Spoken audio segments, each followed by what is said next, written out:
Mr. President. The senator from South Dakota. Mr. President, Americans have had a tough time during the Obama administration. A sluggish economy, I should say a sluggish economic recovery that's really barely worthy of the name, stagnant wages for middle-class families, and a health care law that ripped away millions of Americans' preferred health care plans, and burdensome regulations that have made it more challenging for businesses large and small to grow and create jobs. And one agency has done more than its fair share to make things difficult for Americans, and that is the Obama EPA.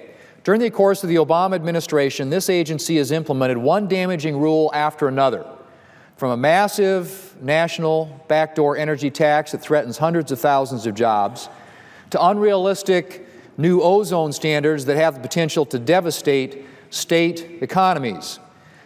And reputed rebukes from various federal courts have done little to check the EPA's enthusiasm for crippling, job-destroying regulations.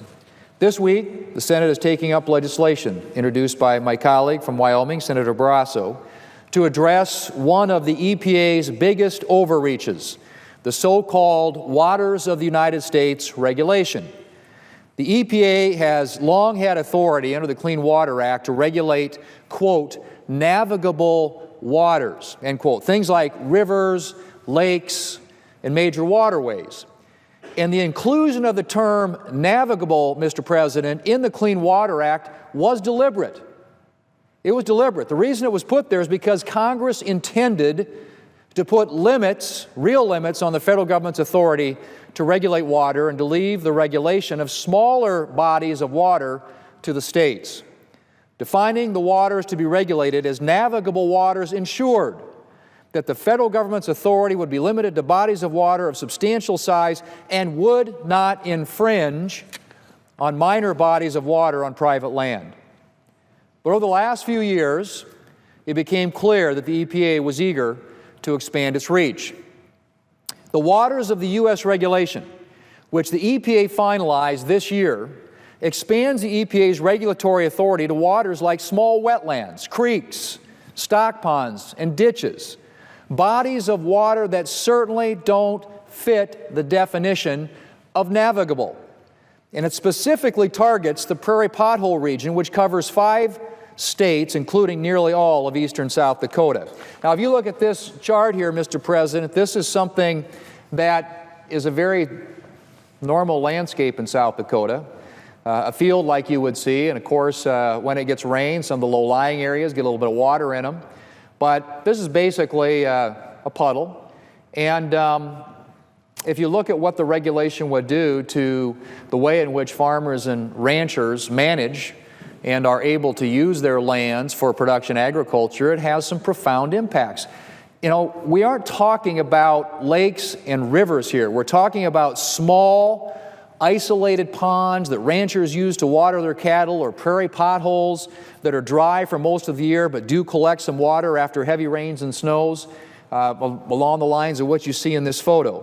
But in fact, Mr. President, under this regulation, even dry creek beds could be subject to the EPA's regulatory authority. That's how far-reaching this regulation is. And let me talk about that authority for just a minute. When you talk about a body of water coming under the EPA's regulatory authority, you're not talking about having to follow a couple of basic rules and regulations, okay?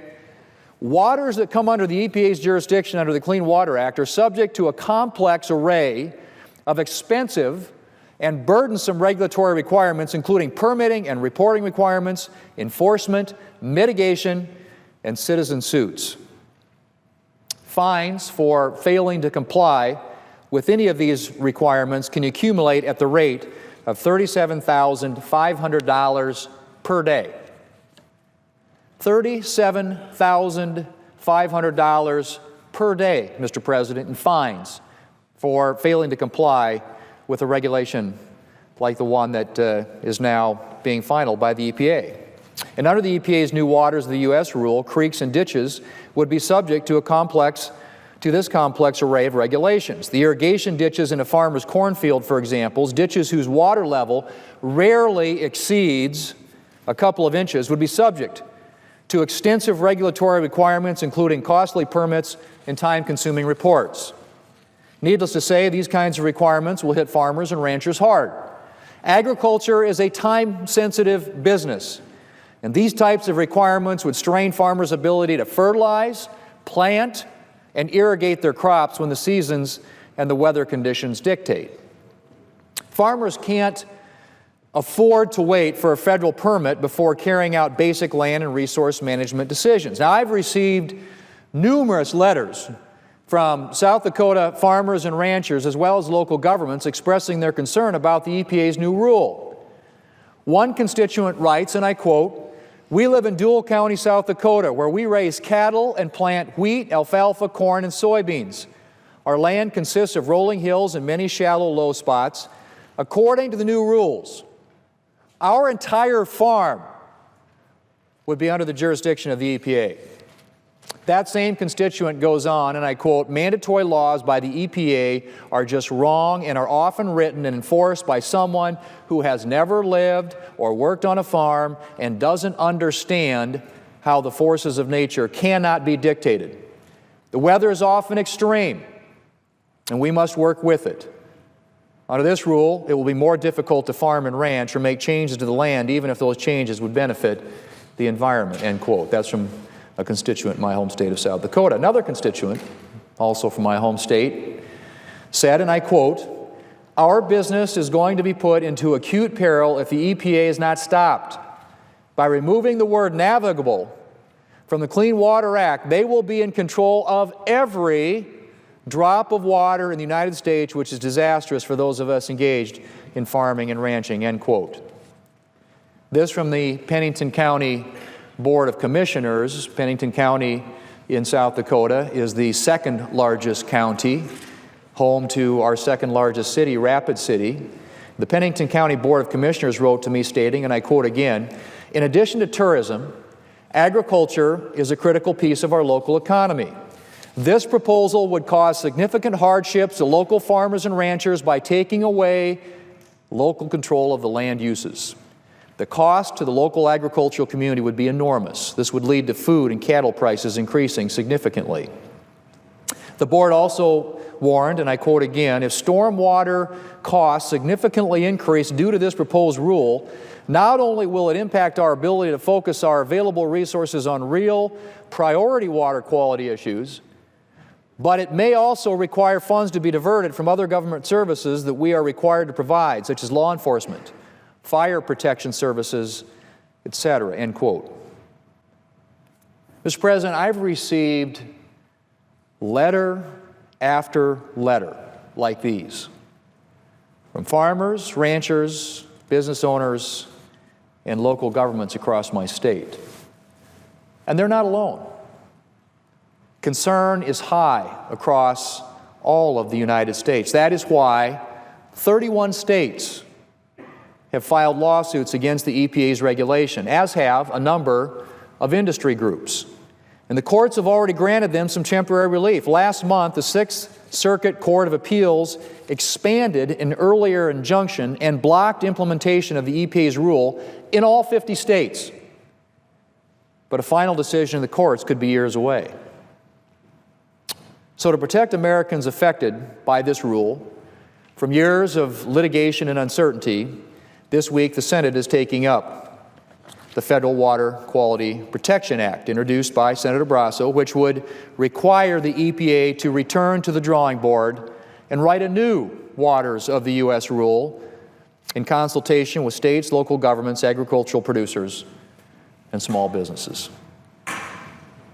That seems only fitting, that you actually ought to consult with the people who are impacted by this. If that had happened, maybe there wouldn't be 31 states that have already filed lawsuits against the federal government. Maybe you wouldn't have all these local governments who are mortified about the impacts this is going to have on them, or agricultural producers, small businesses, homeowners, developers. You go across the... I've never seen, probably in my time here in Washington, an issue which has so galvanized opposition all across the country.